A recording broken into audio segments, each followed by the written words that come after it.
सुखदम केवलं ज्ञानमूर्तितम् द्वन्द्वातीतं गगनसदृशं तत्त्वमस्यादिलक्ष्यम् एकं नित्यं विमलमचलं सर्वसाक्षिभूतं भावातीतं त्रिगुणरहितं सद्गुरुं नमामि। अज्ञानतिमिरान्धस्य ज्ञानाञ्जनशलाकया चक्षुरुन्मीलितं येन तस्मै श्रीगुरुवे नमः। गुरुर्ब्रह्मा गुरुर्विष्णु गुरुर्देवो महेश्वरा गुरुसाक्षात् परं ब्रह्म तस्मै श्रीगुरुवे नमः। बोलो गुरुदेव भगवान की जय। कस्तूरी तिलकम ललाटपटले वक्षस्थले कौस्तुभम नासाग्ये नमोक्तकं करतले वेणुकरे कंकणम सर्वांगे हरचंदनं सुविमलं कंठे च मुक्तावली गोपस्त्री परवेष्टितो वयेते गोपालचूडामणिं करारविन्देन पदारविन्दं मुखारविन्दं विनिवेशयन्तं वटस्य पत्रष्टिपुटे शयानं बालं मुकुन्दं मनसा स्मरामि। बोलो गोविंद भगवान की जय।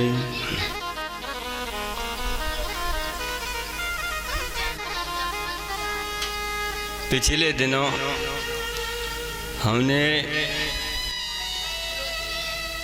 सुखदेव जी के जन्म के बारे में बताया था।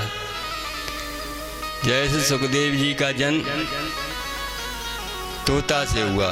पहले तोता के अंडा थे, अंडे से जाकर के वो वेदव्यास जी के धर्म पत्नी के मुख द्वारा उनके गर्भ में प्रवेश किया और 12 वर्षों के बाद उन्होंने जन्म लिया। और जन्म लेते ही वे सीधे जंगल को चले गए तपस्या करने के लिए। उनको पिताजी ने बहुत समझा, बहुत रोका, एक दृष्टांत उदाहरण दिया। राजा की कन्या और एक तपस्वी से, लेकिन फिर भी उन्होंने उनका जवाब दे दिया कि पिताजी जैसे वो तपस्वी गर्भ में रहा और उसके जैसे बच्चा गर्भ में रहता उसके ऊपर से जो कुछ मलमूत्र विष्ठा जाती है, उसी तरह से हम भी गर्भ में जो माता ने भोजन किया उसका सब मलमूत्र मेरे मुख देता गया। आप माँ बाप मुझे उसी गर्भ में जाने का मार्ग बताते हैं। इसलिए पिताजी अब हम भजन ही करेंगे, भगवान की भक्ति करेंगे। ऐसा कह के वो भगवान ही के ध्यान में लग गई। जब पिताजी का कोई बस नहीं चला तो पिताजी उनके बाद वापस लौट आई। फिर है सुखदेव जब तपस्या करते करते सुखदेव जी को बहुत दिन हो गए, तब एक दिन तपस्या के बल से सुखदेव जी बैकुंठ को गए।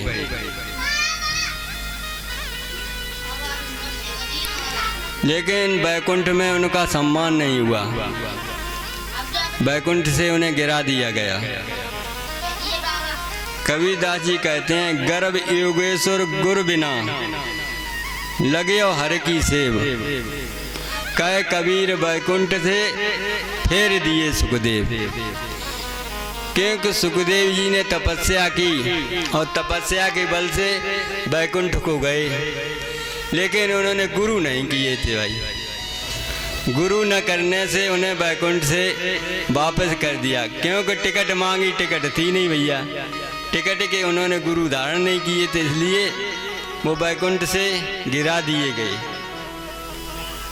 जब सुखदेव जी वहां से गिरा दिए गए तो अति शोकातुर होकर वे अपने पिताजी वेदव्यास जी के पास गए और कहा, मैं बैकुंठ से क्यों गिराया गया,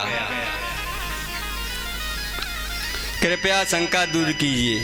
पिताजी से सवाल कर दिया तो पिताजी वेदव्यास जी ने कहा, हे पुत्र, तूने गुरु के बिना ही तप किया है, इसी से तू स्वर्ग से गिरा दिया गया। सुखदेव जी कहते हैं तो क्या गुरु करना ही पड़ेगा? वेद व्यास जी ने कहा अवश्य में हो, क्योंकि वे तो भाई विद्वान थे। वेद व्यास जी भगवत स्वरूप हैं।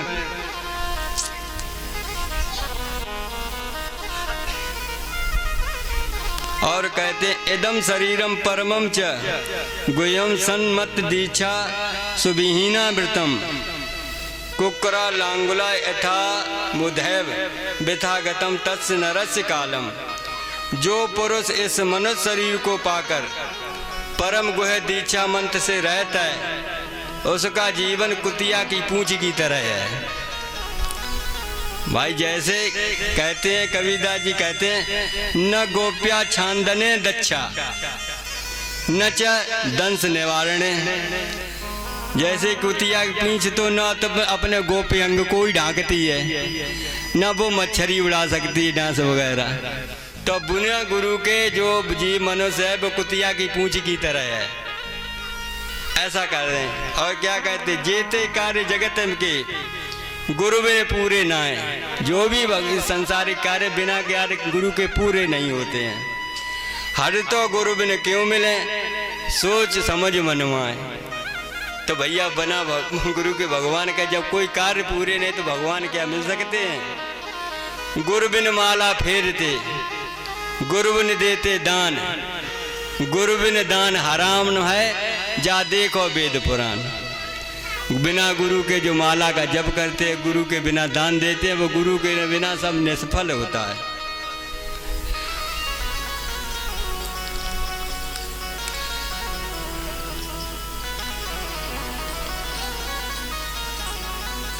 और क्या कहते हैं कबीरदास जो निगुरा सुमिरन करे दिन में 100 बार नरक नायका सत करे जरे कौन कीला।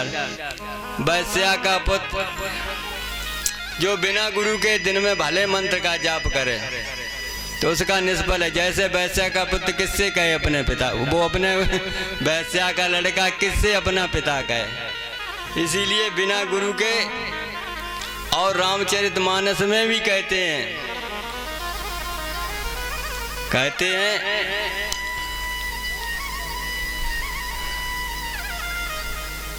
ब्रह्मा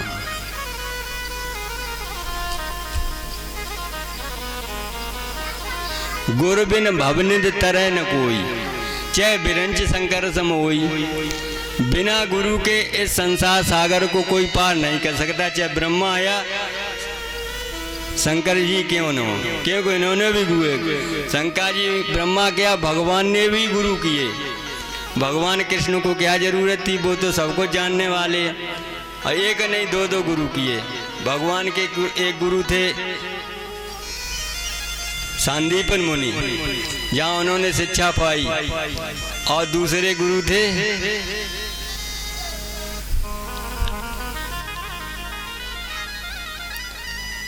सांदीपन मुनि और क्या कहते हैं ऐसे दो गुरु के दुर्वासा। ऐसे दुर्वासा भी इनके गुरु थे और सांदीपन मुनि गुरु थे। भगवान राम के भी 2 गुरु थे। विश्वामित्र थे जहाँ उन्होंने दीक्षा पाई, और वशिष्ठ भी कुलगुरु थे। तो जब भगवान ने भी गुरु किए तो हम क्या भगवान से बड़े हैं? लेकिन गुरु बना इस संसार पार नहीं होना मुश्किल है। उन्हें गुरु की जरूरत नहीं, लेकिन उन्हें सोचा अगर हम आगे अभी गुरु नहीं करेंगे तो गुरु परंपरा ही खत्म हो जाएगी। इसलिए परंपरा को रखने के लिए भगवान ने भी गुरु किए। और रामचरितमानस में कहे देखो कहा नर तन भव वारिद को बेरो सन्मुख मरुत अनुग्रह मेरो कर्णधार सदगुरु दृढ़ नावा दुर्लभ साज सुलभ कर पावा। गुरु इस कर्णधार संसार भव सागर को पारने वाली कर्णधार हैं, मल्ला हैं। उदाहरण देखिए, जैसे एक छोटी सी नदी को हम बगैर मल्ला के पार नहीं कर सकते। जैसे नदी पे पहुंचे, नाव है लेकिन मल्ला नहीं तो पार नहीं कर पाएंगे।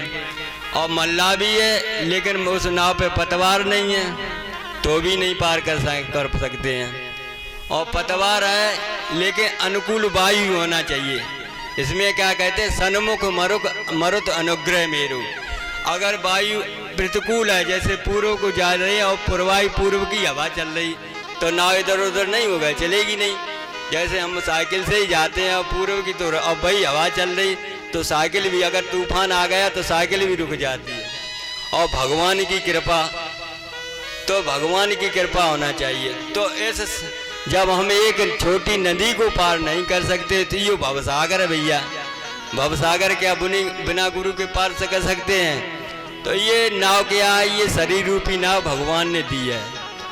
इसमें खेने वाला गुरु है, और गुरु जो मंत्र देता वही हमारे पतवार हैं। जितनी जल्दी हम भगवान नाम जपेंगे उतनी जल्दी हम भवसागर से पार सकते। और अनुकूल वायु, भगवत कृपा ही अनुकूल वायु होती है। भगवान की कृपा कब होती है? जब हम श्रद्धा विश्वास के साथ करें। विश्वास श्रद्धा बिना धर्म नहीं हुई, बिनु मैं गंधक पावे कोई। अगर श्रद्धा नहीं, भगवान की भक्ति कर रहे तो क्या कल्याण होगा? मनु ऊपर से उसमें श्रद्धा होनी चाहिए और विश्वास भी होना चाहिए, तब हम इस संसार सागर को पार कर सकते हैं। जो न तरह भवसागर नर समाज अस पाए, सो कृत निंदक मंद मत आत्मा हति गति जाए। जो इस दुर्लभ मनुष्य शरीर पाकर को भी जो इस संसार सागर से नहीं तरना चाहता है, वो आत्महत्या करने वाला है। जैसे आत्महत्या का सबसे बड़ा अपराध आत्महत्या होती है, तो आत्महत्या करने वाला है जो इस मनुष्य शरीर को पा करके इस संसार सागर से गुरु के द्वारा मतलब दीक्षा न लेकर के इसे पार न करे।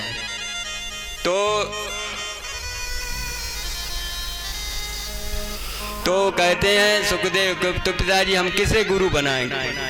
तो कहते हैं तुम राजा जनक के पास जाओ।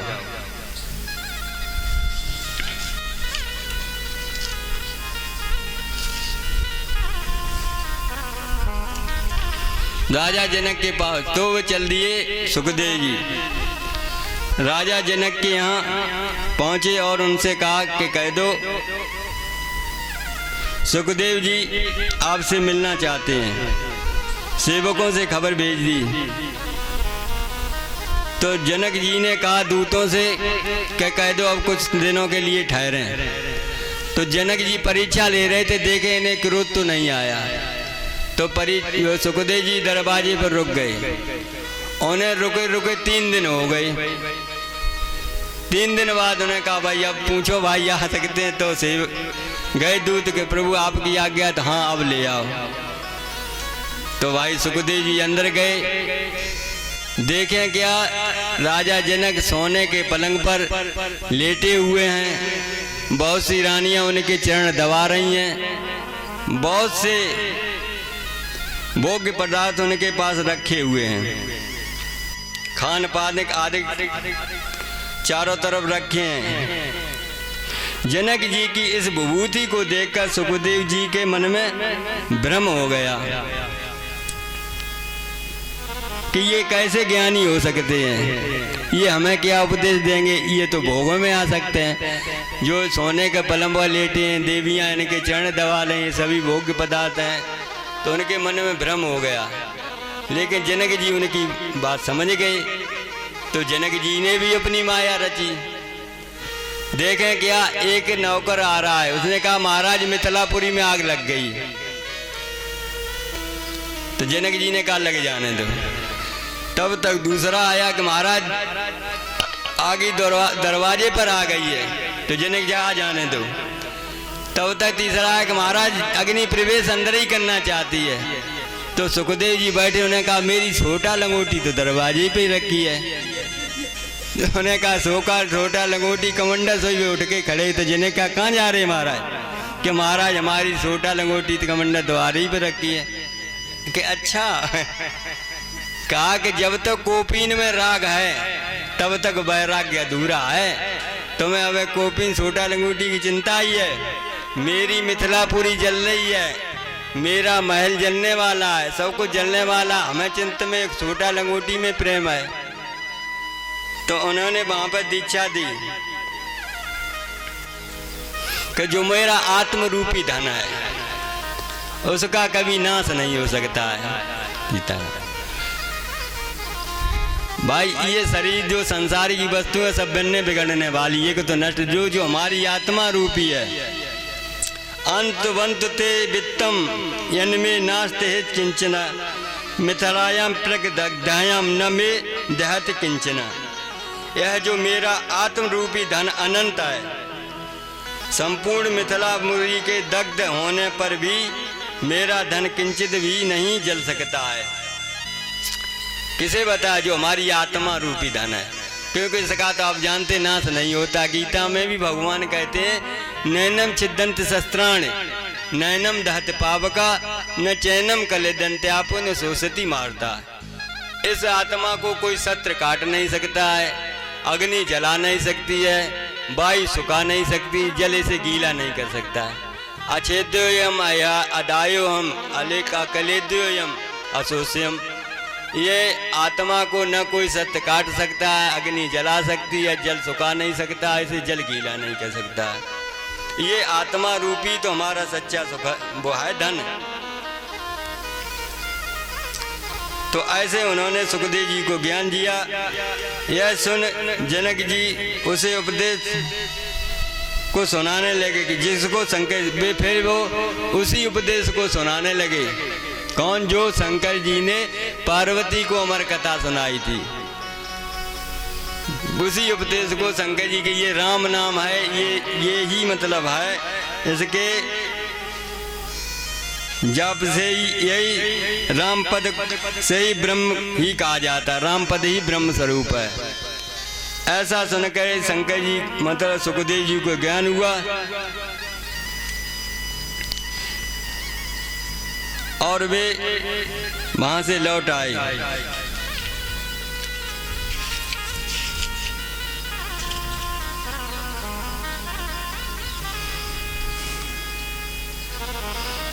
तीर्थ नाहे एक फल संत मिले फल चार, सतगुर मिले अनेक फल कहें कबीर विचार। तीर्थ नहाने से एक फल होता, संत के मिलने से, लेकिन सतगुरु मिल जाए तो फिर इससे बड़ी का है कि ना। सतगुर मिले अनेक फल कहें कबीर विचार। यह सुन सुखदेव जी तो चले गए। जनक विदेही गुर किया लागा हरि की सेव, कहें कबीर बैकुंठ में फिर मिला सुखदेव, है कि ना। गुरु को करके जनक को और फिर से सुखदेव जी ने तपस्या करके और फिर वैकुंठ को प्राप्त किया। तो ये गुरु की महिमा है।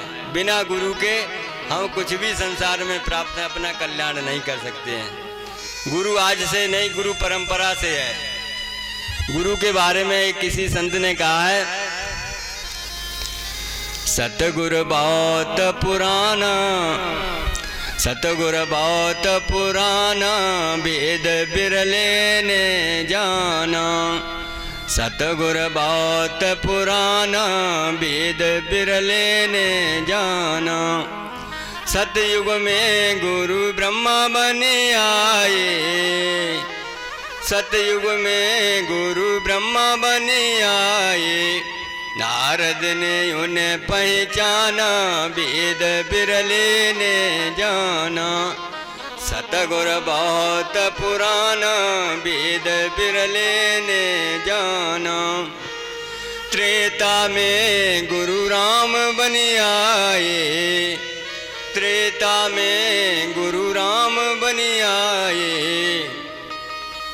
केवट ने उन्हें पहचाना, वेद बिरले न जाना। कहो तुम्हार मरम में जाना, कहता केवट कहो तुम्हार मरम में जाना। तो केवट ने उन्हें पहचान लिया। केवट ने उन्हें पहचाना, वेद बिरले ने जाना। द्वापुर में गुरु कृष्ण बन आए, द्वापुर में गुरु कृष्ण बन आए। राधा ने उन्हें पहचाना, वेद बिरले ने जाना। सतगुर बहुत पुराना, वेद बिरले ने जाना। कलयुग में गुरु संत बन आए, कलयुग में गुरु संत बन आए। भक्तों ने उन्हें पहचाना, भेद बिरले ने जाना। सतगुरु बहुत पुराना, भेद बिरले ने जाना। बोला सतगुरुदेव भगवान की जय, गोविंद भगवान की जय। ये गुरु महिमा भैया, गुरु बिन भवने तरह न कोई, चय बिरंच शंकर समोई। बिना गुरु के संसार सागर से कोई पार नहीं कर सकता है, चाहे ब्रह्मा जी शंकर जी क्यों, क्योंकि ब्रह्मा ने गुरु किया, शंकर ब्रह्मा ने बल्कि माताओं ने भी गुरु किए। माता पार्वती के गुरु वामदेव थे, सीता माँ के भी गुरु सतानंद थे। तो जब माताओं के भी गुरु हुए भगवान, तो हम क्या उनसे बढ़कर गए भैया? हम तो साधारण मनुष्य जीव हैं। तो भाई गुरु वरु करना, हम सबको गुरुवन से दीक्षा लेनी चाहिए। और क्योंकि बिना गुरु के हम जो भी यज्ञ तप दान जो करते हैं वो निष्फल होता है। बोलो गोविंद भगवान की।